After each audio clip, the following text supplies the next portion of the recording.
Baik, hari ini 10 hari bulan Mac 2024, Menara Kuala Lumpur menjadi tumpuan kerana ia merupakan salah satu lokasi cerapan anak bulan Ramadan untuk tahun 2024.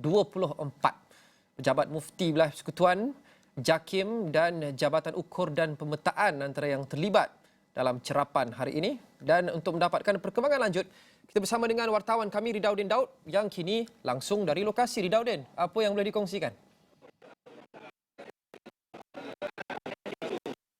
Baik, terima kasih rakan tugas di Pusat Penyiaran Asia di Bukit Jalil. Hari ini saya berada di Menara Kuala Lumpur kerana ini merupakan antara 29 lokasi cerapan anak bulan untuk melihat anak bulan Ramadan dan menentukan tarikh untuk kita mula berpuasa. Dan sebenarnya hari ini juga program pada hari ini turut dihadiri beberapa nama besar, antaranya adalah Timbalan Menteri di Jabatan Perdana Menteri Hal Ehwal Agama Senator Dr. Zulkifli Hassan, dan kemudian juga turut dihadiri oleh Pengarah Jabatan Agama Islam Wilayah Persekutuan Jawi Datuk Haji Muhammad Ajib bin Ismail, dan juga selebriti Alwi Satar yang turut hadir pada hari ini untuk melihat cerapan. Kalau mungkin anda boleh lihat di belakang saya, inilah antara tempat di mana cerapan itu dilakukan. Di belakang saya melibatkan pejabat Mufti Wilayah Persekutuan, di belakang sana pula melibatkan Jabatan Ukur dan Pemetaan Malaysia JUPEM. Dan mungkin kita boleh kongsikan sebenarnya apa yang berlaku pada hari ini yang kita ingin tahu, kerana adakah bila kita tarikh berpuasa nampakkah anak bulan dan sebagainya. Jadi untuk menceritakan lebih lanjut adakah nampak dan bagaimanakah prosesnya, saya berada bersama saya hari ini adalah Tuan Syahrin Ahmad, iaitu EJK Falak dan Ruqyah Wilayah Persekutuan yang sememangnya sudah arif dengan cerapan ini. Mungkin kita boleh kongsikan sedikit Tuan. Terima kasih Tuan kerana bersama dengan Syarwani. Jadi Tuan, hari ini persoalan yang ramai orang tanya sebenarnya, nampak atau tidak anak bulan itu, dan sebenarnya bagaimanakah proses ini? Mungkin ramai tidak tahu. Jadi mungkin Tuan boleh kongsikan supaya lebih ramai tahu prosesnya dan juga yang paling penting nampak atau tidak di Menara KL ini Tuan. Okey, jadi sebenarnya proses mengenal anak bulan ni, kita lihat anak bulan setiap 29 hari bulan Hijri hujung bulan. Maksudnya setiap hari 29 hari bulan kita ada buat kiraan falak. Dan kiraan falak tu kedudukan bulan matahari daripada setiap 29 lokasi, kedudukan dia berbeza-beza. Jadi kita kena lakukan kiraan bagi setiap lokasi, dan daripada situ kita nak tengok adakah bulan itu, kedudukan bulan dengan matahari itu cukup tak syarat imkan nuriyah.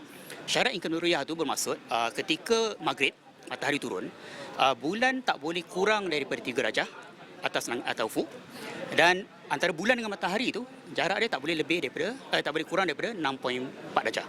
Dia tak boleh kurang 3 darjah ataupun kurang 6.4 darjah. Itu syarat dia. Kalau kurang daripada itu maknanya anak bulan tidak dikira sebagai anak bulan, maknanya dia tak cukup syarat. Jadi kalau kita lihat ke sini, lokasi yang kita buat cerapan ni adalah lokasi yang memang telah disahkan oleh Jabatan Mufti, JUPEM, kerana dia kena pastikan bahawa ufuk tu tidak ada halangan. Itu penting. Itu sebabnya kalau macam sekarang ni kita berada dekat Menara Kuala Lumpur. Jadi ufuk kita tu memang tidak ada halangan langsung sampai kita boleh nampak ke Port Klang. Kalau dari sinilah.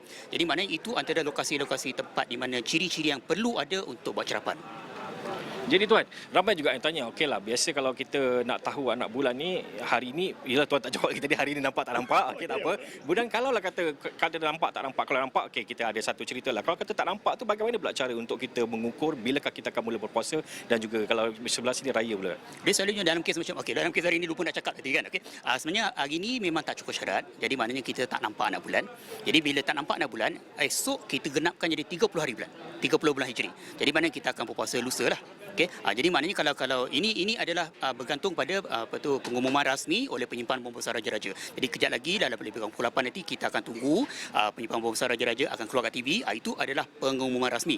Tapi kita boleh buat kiraan terlebih dahulu. Maknanya kita boleh buat kiraan, kita boleh anggarkan memang tak cukup syarat anak bulan, tapi itu bukan rasmi. Yang rasmi itu adalah daripada Penyimpan Bom Besar Raja-Raja. Jadi Tuan, mungkin Tuan boleh kongsikan apa sebenarnya antara teknologi-teknologi yang digunakan. Mungkin, sebab ada juga saya nampak mata antara salah satu perkara ini, tapi ada juga wasilah-wasilah lain yang digunakan untuk membantu. Jadi mungkin Tuan boleh ceritakan sedikit. Okey, dalam kes sekarang ni, dulu zaman dulu guna mata. Jadi sekarang kita ada teknologi teleskop ataupun optik ataupun kamera. Jadi yang rasminya sekarang kita guna alat seperti theodolite yang mana yang digunakan oleh Jabatan Ukur. Okey, jadi dia boleh tentukan kedudukan bulan, arah mana, kedudukan dia macam mana. Dan sekarang kita ada teleskop dan juga kamera yang boleh dipasang pada teleskop. Jadi maknanya kita ada banyak kaedah cerapan menggunakan mata secara direct, kaedah menggunakan optik, maknanya kita tengok dalam teleskop, dan lagi satu adalah teleskop dan kamera. Kamera yang kita pasang, dia akan nampak tak anak bulan dalam tu.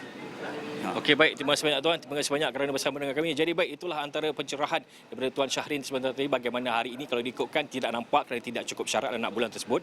Namun apa yang pasti kita menantikan pengumuman daripada penyimpan Muhammad Besar Diraja sebentar lagi. Dan apa yang pasti tak kiralah bila pun berpuasa, jangan lupa untuk berpuasa. Pastikan ketika bulan puasa ini kerana kita tahu sekarang adalah musim panas, pastikan anda hydrate badan anda. Pastikan minum banyak air masak ketika sahur dan kemudian ketika berbuka puasa juga. Pastikan anda banyak minum air kerana yang penting adalah hydrate. Jaga juga anak-anak anda, pastikan kesihatan anak-anak anda sebenarnya terjaga dengan baik kerana musim panas dan juga musim persekolahan dalam bulan puasa. Sudah pasti ia memberikan satu cabaran yang agak berbeza kepada anak-anak kita dan juga anak saya yang akan mulakan sekolah pada esok hari. Jadi buat masa ini saya fikir ini dulu, selamat berpuasa kepada semua umat Islam di Malaysia. Jadi saya fikir buat masa ini teruskan dulu. Buat masa ini saja dulu dari saya daripada Menara Kuala Lumpur, langsung dari sini kembali dulu kepada rakan setugas.